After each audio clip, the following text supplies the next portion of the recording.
Mummy, mummy. क्यों रो रहा है मेरा बेटा? क्या हुआ पीयूष? आज फिर स्कूल में सबने पूछा कि मेरे पापा कौन है और चिढ़ाने लगे। मैं स्कूल नहीं जाऊंगा मम्मी। बेटा, मोहल्ले के बच्चे भी चिढ़ाते हैं, ट्यूशन के बच्चे भी। तेरे पापा ने हमारे ऊपर जो कलंक लगाया है वो सबको दिखेगा ही, और लोग तो बोलेंगे ही। हम रोज तो नहीं रो सकते ना। नहीं रो सकते, पर पापा के पास तो जा सकते हैं, है ना? मैं जाऊंगा। बताओ कौन है मेरे पापा? तेरे पापा जिंदा भी हो तो उनको मरा ही समझ बेटा। उनको तेरी या मेरी फिक्र होती तो तेरे पैदा होते ही कहीं चले नहीं जाते। मम्मी। बेटा रो मत, मैं हूं ना तेरे साथ। मैं कभी तुझे छोड़ के नहीं जाऊंगी। ऑफिस में कॉफी पीते हुए पीयूष को न जाने क्यों ये 15 साल पहले का किस्सा याद आ गया, जिसकी वजह से वो उदास हो गया। बचपन के घाव वक्त भी ठीक से भर नहीं पाता। रात को जब पीयूष घर पहुंचा तो माँ समझ गई कि कुछ गड़बड़ है। बॉस ने डांटा क्या? आपका लाडला ऐसा काम ही नहीं करता है कि कोई डांट दे उसको, और मुझे डांट खाने की आदत है ही नहीं। आपने इतने प्यार से पाला है। हाँ, पापा होते तो शायद मुझे पता होता कि डांट क्या होती। तू फिर अपने भूतकाल के भूत से बात करने लगा। भूल जा बेटा, अब हम बहुत आगे आ गए हैं वहां से। मुझे उनका नाम तो बताओ, है कौन वो आदमी जिसने आपका इस्तेमाल किया और मेरा पूरा बचपन खराब कर दिया? क्या कर लेगा तू? मना लेगा यहाँ रहने के लिए उनको? शायद। मुझे नहीं पता बेटा, खाना खा ले और मुझे भी खाने दे। पीयूष माँ के साथ आधे मन से खाना खाने तो बैठ जाता है, पर उसके दिमाग में यही चल रहा होता है कि उसके पापा आखिर हैं कौन। वो खाने के बाद अपने पापा से जुड़ी कोई निशानी ढूंढने लगता है, और मम्मी का एक पुराना सूटकेस उसके हाथ लगता है, जिसमें एक पुराना फोटो एल्बम होता है। इसमें तो एक भी फोटो नहीं है। वो एल्बम वापस रख देता है। तभी उसके दिमाग में कुछ आता है और वो सारे फोटोज नीचे खसका के देखता है। तभी एक फोटो के पीछे से एक दूसरा फोटो निकलता है, जिसमें उसकी माँ के साथ एक आदमी है, उसके पापा। ये तो शहर के बिजनेसमैन रावत साहब जैसा लग रहा है। वो ऑफिस में अपने एक दोस्त को फोटो दिखाता है।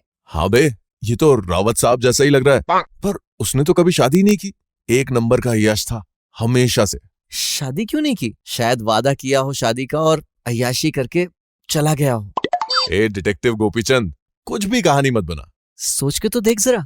मैं यही सोच पा रहा हूं कि अगर ये तेरा बाप निकला तो तू माला माल है। ये कंपनी खरीद लेना सबसे पहले और मुझे मैनेजर बना देना। अबे, मैं अपना बाप ढूंढ रहा हूं और तू अपने अवसर ढूंढ रहा है। मम्मी से पूछ के देख। मम्मी नहीं बताएंगी। तो फिर क्या तू भी वही सोच रहा है जो मैं सोच रहा हूं? हाँ, किससे मिलना है? रावत साहब से। वो किसी से नहीं मिल रहे। साहब बहुत दिन से बीमार हैं। पता नहीं कैसे ठीक होंगे हमारे साहब। अरे हम दवा लेकर आए हैं गांव से।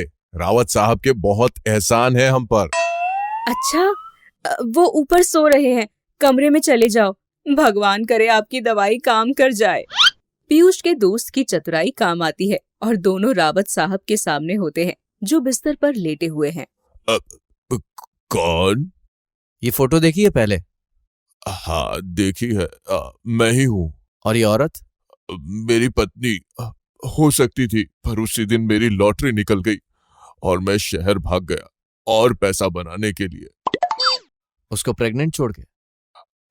मैंने उसको पैसे भेजे थे बच्चा गिराने के लिए। लेकिन बच्चा आपके सामने खड़ा है। तुम इसके बेटे हो, यानी मेरे बेटे। क्या नाम है तुम्हारा? मुझे मेरे बाप का नाम नहीं पता था। तुमको अपने बेटे का नाम भी पता नहीं चलेगा। बेटा, अब जब मैं बूढ़ा हुआ हूं तो मुझे समझ आया कि परिवार क्या होता है। मैं तुमको कब से ढूंढ रहा था। और मैं भी। बेटा, तुम्हारी माँ जिंदा तो है ना? उसके साथ यहाँ आ जाओ।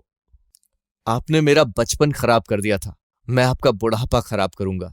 अब ये सोचो कि हम दोनों आपके बिना जिंदा भी हैं और खुश भी। पापा। ये कहते हुए पीयूष आंखों में आंसू मगर चेहरे पर गुस्सा लिए वहां से निकल जाता है, और रावत साहब गिड़गिड़ा कर रो रहे होते हैं। बेटे रुक जाओ, सुनो तो। शाम को पीयूष घर देर से पहुंचता है। कहाँ था तू? किसी से मिलना था, पुराना हिसाब चुकाने के लिए। फिर? चुका दिया।